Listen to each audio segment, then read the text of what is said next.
మంగ్లీ బెదిరింపులకి పాల్పడుతోందా? అంటే అవుననే అనిపిస్తోంది. ఎందుకంటే మంగ్లీకి సపోర్ట్ చేస్తూ కొంతమంది బంజారా వాళ్ళు అంటే మహిళలు కావచ్చు, యువకులు కావచ్చు కొంతమంది ఏమనుకుంటున్నారు మీరు? మంగ్లీని ఇష్టానికి మాట్లాడుతున్నారు. ఇన్ని వీడియోలు చేస్తున్నారు మీరు. ఆమె వెనక ఎవరు లేరనుకుంటున్నారా? అంటూ రెచ్చిపోవటం జరిగింది. మరో పక్క ప్రత్యూషను కూడా బెదిరిస్తున్నారు. ప్రత్యూష్ అంటే మీకు తెలుసు. మంగ్లీ గురించి వాస్తవాలు మాట్లాడుతున్న ఇంకొక బంజారా మహిళ.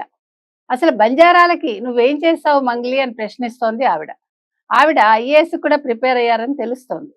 సో నీకసలు ఉద్యోగమే రాదు అంటూ నిన్న ఈ మీటింగ్ పెట్టిన మహిళలు లేదంటే ఆ యువకులు ప్రత్యూషను బెదిరించడం కూడా జరిగింది.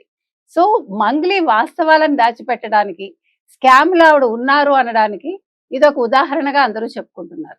నిన్న మనం చూసాం రమేష్ అతనొచ్చి మాట్లాడాడు. మంగ్లీ గురించి మాట్లాడాడు. మంగ్లీ తమ్ముడు గురించి మాట్లాడాడు. మధు తనకి స్నేహితుడని చెప్పాడు.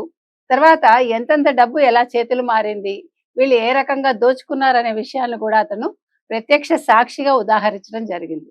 సో, మరి మంగ్లీ ఎక్కడుంది? ఆవిడెందుకు బయటికి రావట్లేదు? ఆవిడ ఈవెంట్స్‌లో బిజీగా ఉన్నారా? లేదు వీళ్ళందరినీ కూడగట్టుకోవడంలో బిజీగా ఉన్నారా? అని బాధితులు అడుగుతున్నారు.